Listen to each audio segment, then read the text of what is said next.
welcome to the Real Estate Tax Tips YouTube channel. My name is Cherry Chan. I am a chartered professional accountant located in Toronto, Ontario, Canada. And my mission is to become the Google map for hardworking Canadians seeking financial freedom. And one of the ways to do it is through real estate. And we're so lucky today to have Sarah here. Sarah Coupland is a real estate investor and she has a really cool story to share with us.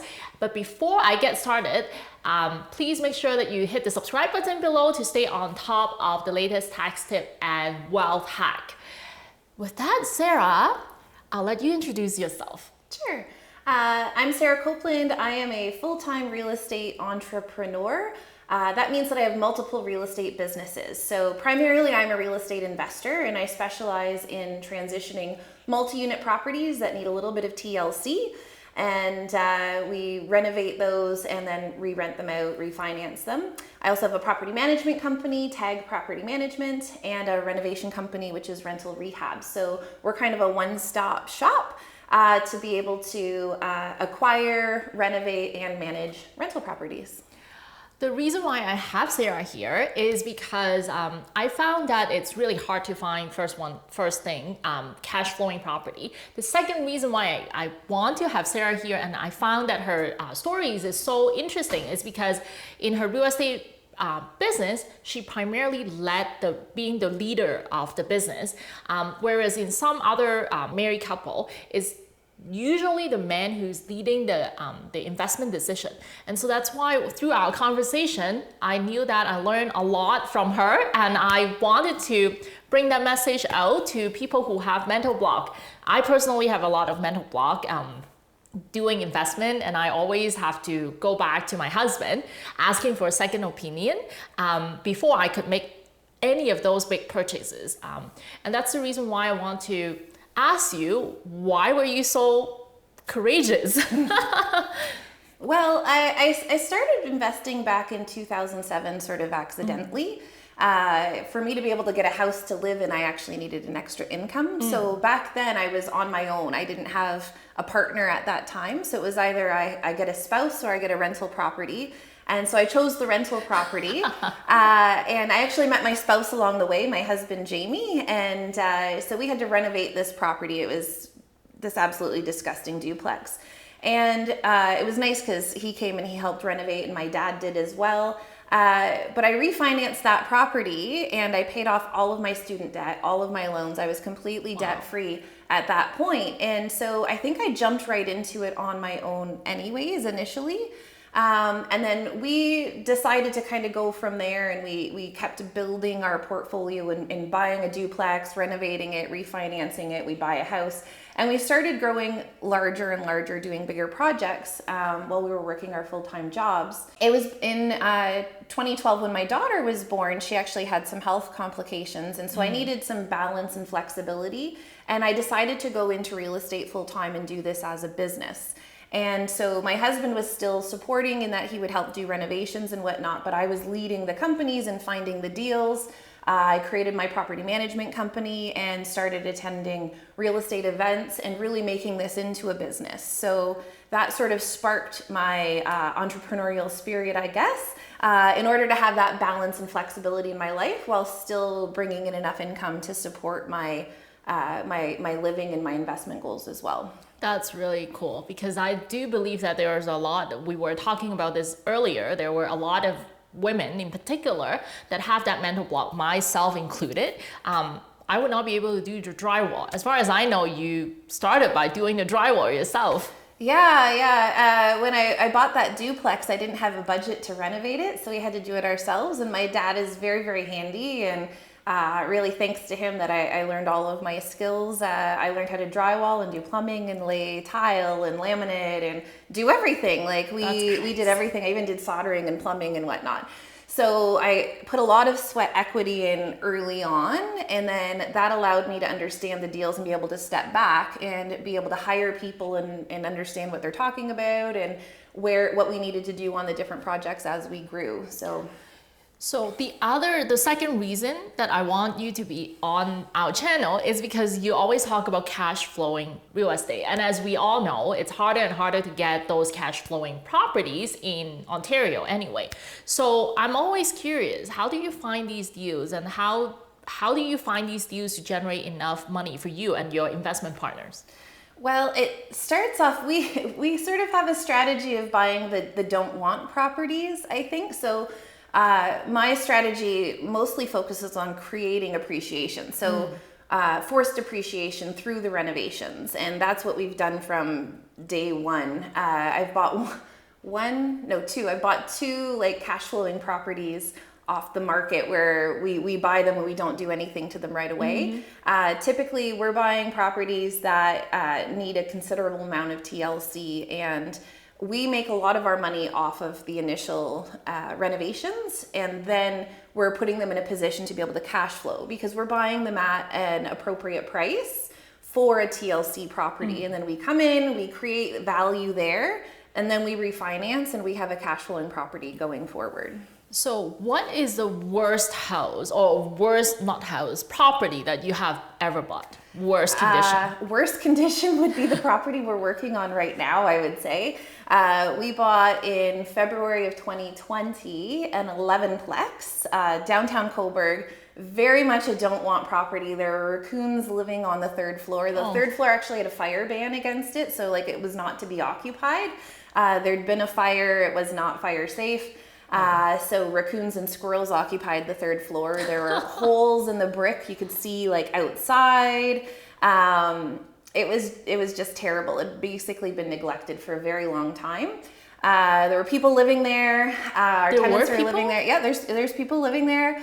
Our tenants were paying between $350 a month rent up to $640 a month rent, all inclusive. For a one bedroom? Two bedroom? bedroom? No. So this one, it was $350 a month, all inclusive, for this giant, like, it's almost like 900 to 1,000 square foot, 2-bedroom apartment with like 13-foot ceilings. Like they had this like huge, big, spacious, beautiful, they had like stained glass windows. It was this great, big, huge apartment for $350 all inclusive. How's it possible? $350? Yeah, they moved in 1974.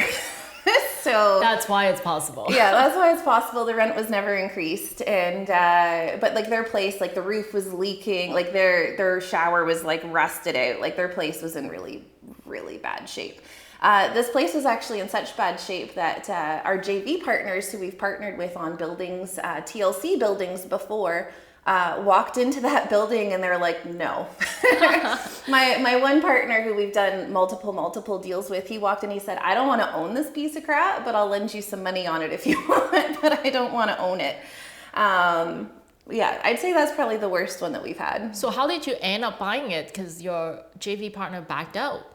Well, we just got creative, and on a lot of the deals that we do, we just get creative with financing, and we find a way to get it done. So on this particular property, because it was in such bad condition, it was on the market for a very long time, we negotiated a selling price of $700,000. So, but it is how many units? 11. 11 units for $700,000. For $700,000. So there's 3 commercial units at the front, and then it's a mansion. So it actually used to be the mayor's house. It was this big, beautiful mansion with this like wraparound porch. Canadian Tire bought it in the 70s and threw this rectangle commercial space on the front, and then they built a garage at the back. So the original house was built in 1874. So you're running into a lot of different things with an old building like that too, which made it a little bit scary for our investors. So we financed it. I have private money lenders. We work a lot with private money. We pay decent interest rates and they lend us money. They get a good return. We get a mortgage on the property. So we, one of my private money lenders put a first mortgage on the property for us because the bank didn't want to touch it. Oh, for sure. And then we negotiated a sizable vendor take back. And with vendor take backs, we get creative as well. So as opposed to putting an interest rate on it and having to pay monthly cash flow out when we don't have cash flow coming in because we're doing a big reno, we capitalized the interest, which means that we adjusted the purchase price. So instead of 700, we put it at 735, and that allowed us to have a 0% interest VTB on the property as well. So that paid for it, that financed it, and then we also brought in private money in order to pay for the renovations, which are about 600,000. So if you do the math, purchase price 735, 600,000 in renos, our after repair value is over 3 million. So that's how we sort of create these deals, is we buy these properties, we solve these problems, we increase the value considerably, and after the fact, we're gonna have a 13-unit building that has substantial cash flow. Hey there, sorry to interrupt the video. I know you're learning something valuable, and I love sharing strategies to build wealth and achieve financial freedom with you. But if you want to learn even more wealth building strategies from top experts like Derek Foster, Jesse Itzler, and if you want to achieve financial freedom faster so you can finally live your best life, then I highly recommend that you save your seat at the upcoming Wealth Hacker Conference that's happening on November 12th, Saturday, 2022, live in Toronto. Whether you are a real estate or stocks geek like me, or you are a crypto head, or even a business owner or aspiring entrepreneur, grab your tickets now because we'll be sharing all the best practices for building wealth across these asset class at the Wealth Hacker Conference. Come November 12th, live and in person in Toronto. That's awesome. That's really crazy. It's just beyond me to even hear the stories of converting something that's totally, I guess, deemed uninhabitable to a certain extent, and then bringing it up to the point that it could be a $3 million asset. Yeah, and it's going to be beautiful. Like, these units are going to be wonderful. Our town needs more smaller units, so we're actually putting in additionally, like the giant 2-bedroom apartment that was $350 a month rent is now going to be two 1-bedroom apartments, and they're probably going to rent for about $1,700 a month each. And we're separating all of the heat and the hydro and the water, and everything's being separated, so it's all completely paid by the tenants, and it's going to be great. That's awesome. That's even better, paid by the tenants. Yeah. So then you mentioned to me before that you have a really successful joint venture deal that happened and that generated return for the joint venture partner. How does that work? Typically. So typically we'll find and we would have done this project with a JV partner, except it was beyond the risk tolerance. For me, it's risky to not do things like this, but again, I have a renovation company and a property management company, so all of the aspects are managed. So we have a JV partner that we work, actually this was the first, they'd been a private money lender previously, and then this was the first deal that we did. It was a 12-plex in a little village of Colburn. And that deal actually had been on the market and been pulled off the market. And this investor was like, "Hey, Sarah, I like what you're doing. Maybe we can do something together. I've got this money." And so I called the realtor and I said, "Hey, would that place possibly be up for sale still?" And he goes, "Well, not officially, but we could probably do something." So we made that work. We got a purchase and sale agreement put together on a property that had already been pulled. It'd been over a year since it'd been pulled off the market. And my JV partner brought the down payment and then also qualified for the mortgage. It's a little different now. I qualify for the mortgages with our JVs. So they basically just bring the money. They bring the money, and then my company qualifies for the mortgages now, but back then he qualified for the mortgage.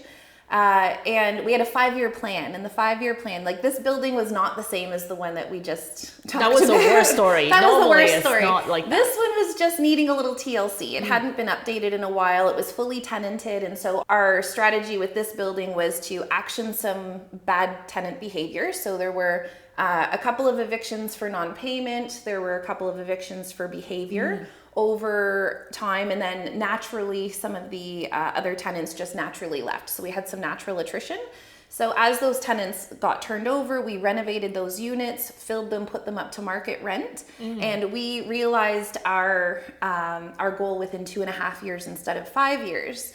And so my partner came to me and he goes, "Sarah," he's like, "we have a lot of money in this building now. Do we have to wait the 5 years, or can I pull my money out now? Because I want to go do something different. We're done. Let's move on."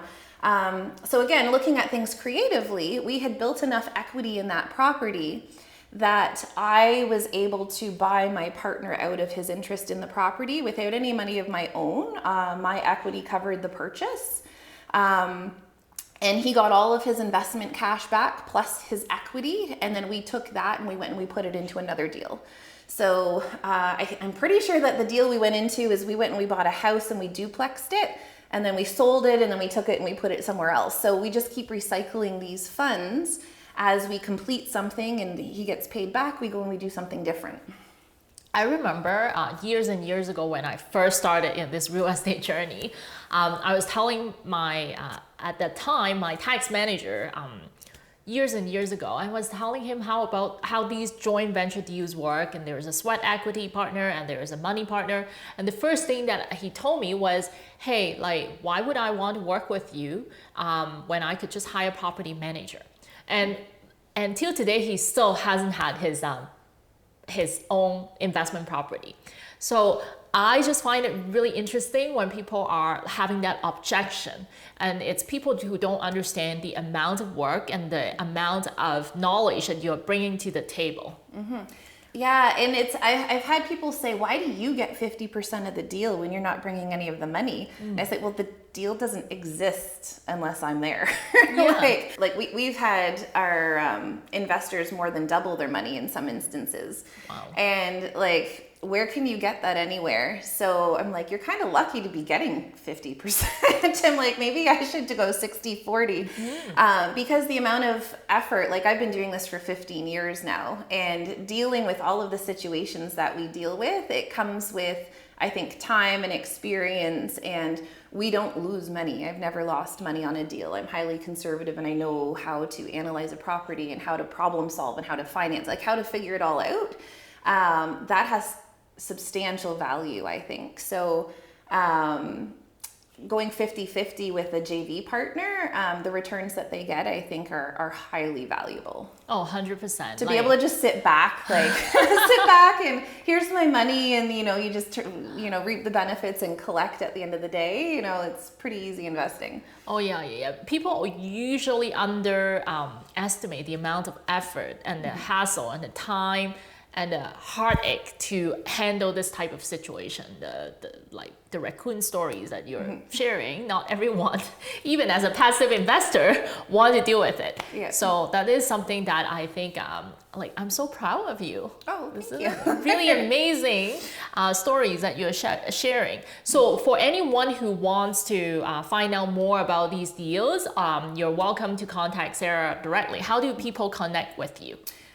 So you can reach me through my website, which is www.sarahcoupland.ca, or email info@sarahcoupland.ca. And all these information is going to be in the comment section below, so you can find them out. If you find our video useful, make sure that you give us a thumbs up and share it with anyone who's out there trying to also build their net worth as well. So with that, thank you so much, Sarah. Oh, you're welcome. Thank you for having me. Yes.